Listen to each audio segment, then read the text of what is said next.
तर तिच्याशी आपण बोलणार आहोत. तिचा भविष्य काळ भूतकाळ याविषयी चर्चा करणार आहोत. तर ऋतुजा, तुझं नाव काय पूर्ण? माझं नाव ऋतुजा अशोक नाईक मोरे आहे. प्रॉपर तुम्ही गाव? मी प्रॉपर साबला तालुका केज येथील आहे पण सध्या राहायला धारूरमध्ये. बरं. वडील काय करतात? वडील शेती करतात आणि घरी स्टेशनरी जनरल स्टोअरचं दुकान पण आहे. आई आणि बाबा आणि 2 भाऊ दोन्ही असतात. बरं. लहानपण कुठं गेलं तुझं? म्हणजे माझं लहानपण माझ्या आई आणि बाबा कोपिंपरीला आश्रमशाळेवर होते सेवक म्हणून. बरं. तर तिथेच लहानपण गेलं माझं 7वी पर्यंत आणि शिक्षण पण माझं तिथेच झालेलं आहे महात्मा फुले आश्रमशाळेवर. त्यावेळेस घरची परिस्थिती कशी होती आणि आता कशी आहे? त्यावेळी बेताची परिस्थिती होती खूप. म्हणजे आई बाबा तिथेच होते शाळेवर, त्यांना काही पेमेंट वगैरे नव्हतं. तेव्हा खूप खराब परिस्थिती होती. नंतर आई शाळेवरचं काम करून शेतात पण जायची, त्यामुळं घरचं भागायचं थोडंफार. त्यानंतर मग आम्ही इथे धारूरला राहायला आलो आणि मग आईनं मेसचा व्यवसाय सुरू केला. तेव्हा पण मग होती ठीक. नंतर मला एक सांग, परिस्थिती तुझं सुधारत जे गेली. लहानपणापासून तुझे शिक्षण तू गावी घेतलंस, जिथं की पप्पा सर्व्हिसला होते, त्या ठिकाणापासून पुढची आतापर्यंतची वाटचाल कशी झाली? म्हणजे तू 10वीला कुठं होती, 12वीला कुठं होती? माझे 10वी पर्यंतचं शिक्षण मी ते मसिया हायस्कूल येथे झालं. त्यानंतर 11वी 12वी आणि ग्रॅज्युएशन पर्यंतचं कला वाणिज्य व विज्ञान महाविद्यालय धारूर येथे झालं आणि त्यानंतर मग पुढे मी MPSCची तयारी सुरू केली ग्रॅज्युएशन झाल्यानंतर. किती वर्ष झालं तू MPSC तयारी करते? 3 वर्ष झाले. 3 वर्षापासून. वडिलांचा पाठिंबा, आईचा पाठिंबा, म्हणजे वडिलांचा घरातून म्हणजे कसं, म्हणजे तुला ते म्हणजे परिस्थिती कशी असताना कसं पाठवलं ते? जेव्हा पाठवलं तेव्हा परिस्थिती जरा खराबच होती. अगोदर नको म्हणत होते घरचे जायला, पण नंतर मी फोर्स केला थोडा, त्यामुळे मग ठीक आहे म्हणले. भैया पण म्हणला की ठीक आहे पाठवा म्हणून तिला. त्याला वाटलं की मी काहीतरी करेल पुढे म्हणून मग सगळ्यांच्या विचाराने पाठवलं. नेमका तू आता हे MPSCचा जो अभ्यासक्रम होता त्याच्यामध्ये नेमकी तुला असं काय वाटतं तू काय व्हावेस? माझं सध्या स्वप्न काय? माझं स्वप्न होतं की मी STI झाली पाहिजे म्हणून.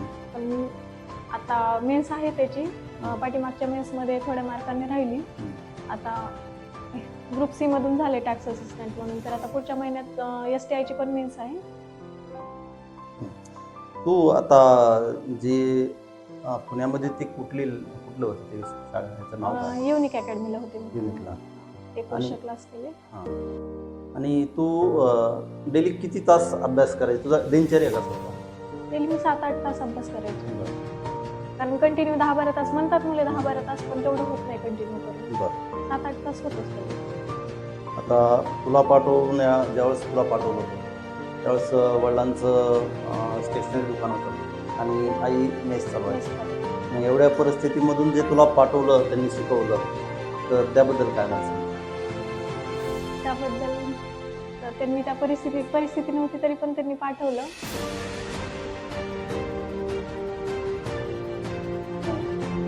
पण तू अभ्यास जिद्दीने केलास? मी जिद्दीने अभ्यास केला की मला वाटलं की बाबा आपल्याला एवढं घरच्यांनी आपल्याकडून काहीतरी अपेक्षा आहेत त्यांना, म्हणून पाठवलं. त्यांची पण स्वप्न पूर्ण तुला करणं. प्रेरणा कोणाकडून भेटली असं अभ्यासाविषयी? असं काही असं आदर्श कोणाला मानलं? आईला. आईची मेहनत खूप होती ना, त्यामुळे असं वाटलं की आई खूप मेहनत करते आपली, मग आपण पण काहीतरी केलं पाहिजे. आईची खूप इच्छा होती की आम्ही शिकलं पाहिजे म्हणून. आणि तिचं विशेष म्हणजे मुलीवर जास्त हे की तिने मुलींनी शिकलं पाहिजे असं तिला वाटतं जास्त. त्यामुळे आईचा जास्त पाठिंबा होता. तुझ्या आयुष्यातला सर्वात जास्त टर्निंग पॉईंट काय की जे की खूप वेगळा, म्हणजे तुला असं पाठवलं, त्यांनी निर्णय घेतला पाठवायचा, असं काही आहे का आठवण? नाही, असं काही नाही. 12वी ग्रॅज्युएशन झाल्याच्यानंतर म्हणजे लॉकडाऊन पडलं ना, त्यावेळेस करायला पण काही ऑप्शन नव्हतं. त्यामुळे आणि MPSC अगोदरच करायचं ठरलेलं होतं. त्यामुळे ग्रॅज्युएशन लॉकडाऊनच्या काळात बाहेर पण जाता येत नाही. त्यामुळे घरीच बेसिक अभ्यास केला होता थोडाफार. नंतर मग लॉकडाऊन उघडल्यानंतर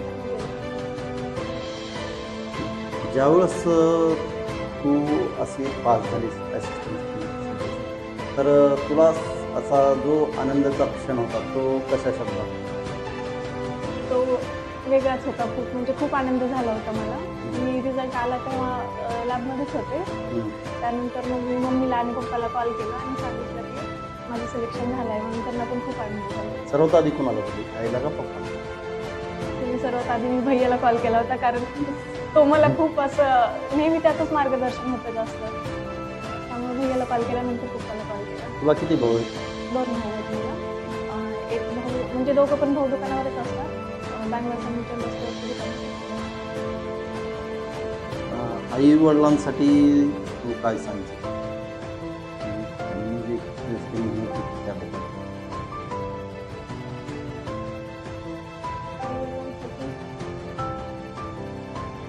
म्हणजे तुझ्यासाठी जे त्यांनी केलंय, जे तुझ्यासाठी मेहनत घेतली, त्याच्याबद्दल काय वाटतं तुला? त्यांनी खूप मेहनत घेतली आहे माझ्यासाठी. त्यांचे विचार आणि त्यांचे आशीर्वाद कायम माझ्या पाठीशी असतात. आजचा आता तुला एक सांग, आता जी तू पास झाली, तर ते आजची जी तरुण पिढी आहे, मुली आहेत, मुलं आहेत, त्यांच्यासाठी काय संदेश असेल तुझा? त्यांच्यासाठी माझं एवढंच सांगणं असेल की तुम्ही जेव्हा तुम्ही कोणतंही काम करताना जिद्दीनं करा आणि सातत्य ठेवा कोणत्याही कामामध्ये. कारण आपण फक्त करतो आणि रेग्युलर सातत्य ठेवत नाही त्यामध्ये. करायचं म्हणतो, कधी करत नाही, हे नाही झालं पाहिजे.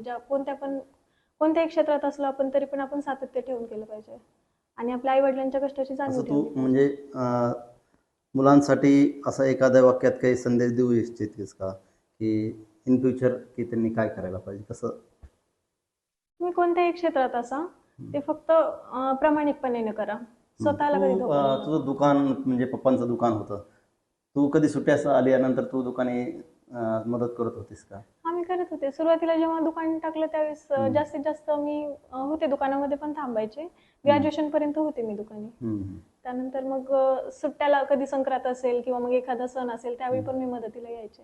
बरं. आता तू आता नोकरी लागली, आता तुला आता वेळ भेटणार नाही, पण आल्यानंतरही आई वडिलांना मदत करशील? हा, ऑफकोर्स करेल ना. नक्कीच. नक्कीच. ठीक आहे. आता बाकी आई वडील भाऊ यांच्यासाठी काही संदेश? त्यांच्यासाठी संदेश भावाने वगैरे नोकरी करावं असं वाटतं का तुला? नाही, त्यांचा बिझनेसच चांगला आहे, तोच त्यांनी चांगला सांभाळावा. मग आम्हाला असं आमच्याकडून तुला अशा शुभेच्छा आहेत की तू इथं न थांबता अजून पुढे जावेस, अजून तू प्रगती करावी आणि अजून खूप मोठं नाव करावंस.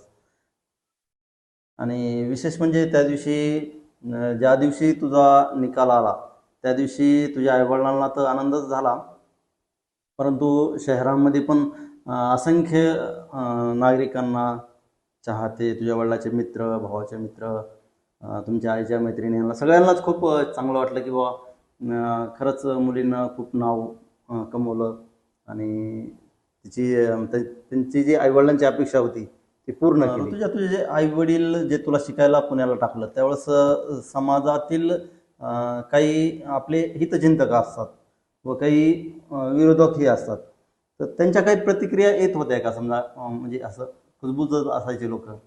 हो, खूप प्रतिक्रिया यायच्या माझ्या कानावर. शक्यतो माझ्या आई पप्पांनी माझ्यापर्यंत काही पोहोचू दिलं नाही का, परंतु तरी पण माझ्या बरेच वेळा कानावर यायचं की मुलांना सोडून तुम्ही मुलीला शिकवताय, ते पण एवढ्या दूर मुलीला ठेवताय.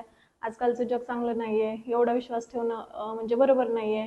तरी पण आई पप्पांनी त्यांना बरोबर उत्तरं द्यायची, कधी कधी शांत राहून ऐकायचे, पण त्यातूनच त्यांनी मला खूप सपोर्ट केला आणि शिकवलं. हा. बरोबर आहे. आणि तू त्यांचं स्वप्न साकार करून दाखवलंस. हो. ओके, धन्यवाद. छान.